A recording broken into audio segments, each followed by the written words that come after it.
जैसी जिसकी संगत वैसी उसकी रंगत, ऐसा कहा जाता है। एक चोर ने तोते को पाल के रखा था। वह सदा गाली गलौज किया करता था। तो एक पंडित के घर पे रह रहा तोता वेद वाक्य मंत्र का उच्चारण किया करता था। नदी समुद्र से संगम पाते ही वो उसमें एकरूप हो जाती है, यानी उसका अस्तित्व मिट जाता है।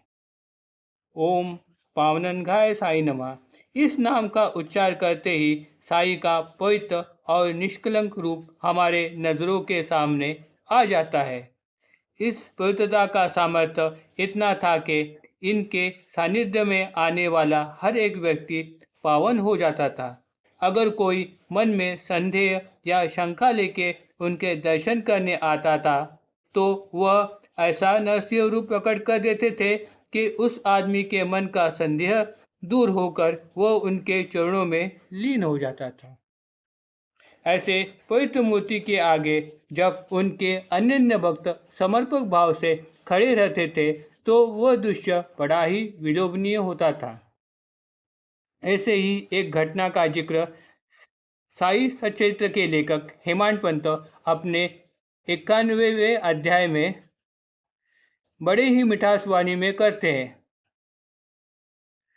मुंबई नज़दीक सांताक्रूज में धुरंधर नाम का एक परिवार रहा करता था। इस परिवार के सारे लड़के आंग्ल यानी अंग्रेजी विद्या विभूषित थे। उनमें से ही एक था बालराम। ये तो प्रसिद्ध एडवोकेट और थोर समाज सेवक थे। भगवत गीता तथा ज्ञानेश्वरी आदि धर्म ग्रंथों का उन्होंने अध्ययन किया हुआ था। वो भी साई के अनन्य भक्त थे। सन 1912 साल में वह अपने बंधु समेत साई दर्शन के हेतु शिरडी आने निकले। वो शिरडी आने से पहले ही साई ने अपने भक्तों से कहा था कि आज मेरे दरबार के कुछ खास लोग यहाँ आने वाले हैं। हमने आने के बारे में किसी को कुछ ना करते हुए भी बाबा को इस बात का पता कैसे चल गया? यह देखकर वह आश्चर्यचकित हो गए।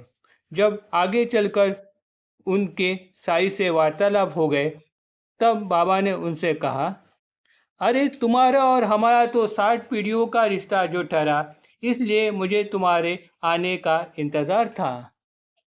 साई की इन बातों से तथा उनके पुण्य पावन दर्शन से वो सद्गदित हो उठे। उनका मन खुशियों से भर गया। आंखों से गंगा जमुना बहने लगी। बालराम की यह अवस्था देख बाबा भी आनंदित हो उठे। तब बाबा ने वहां उपस्थित सभी भक्तों जनों से कहा, शुक्ल पक्ष की चढ़ती कलानुसार जिनकी भक्ति निरंतर बढ़ती जाती है, जो मुझे पूर्णतः समर्पित है, ऐसा अनन्य भक्तों का मैं सदैव ही ऋणी रहता हूँ।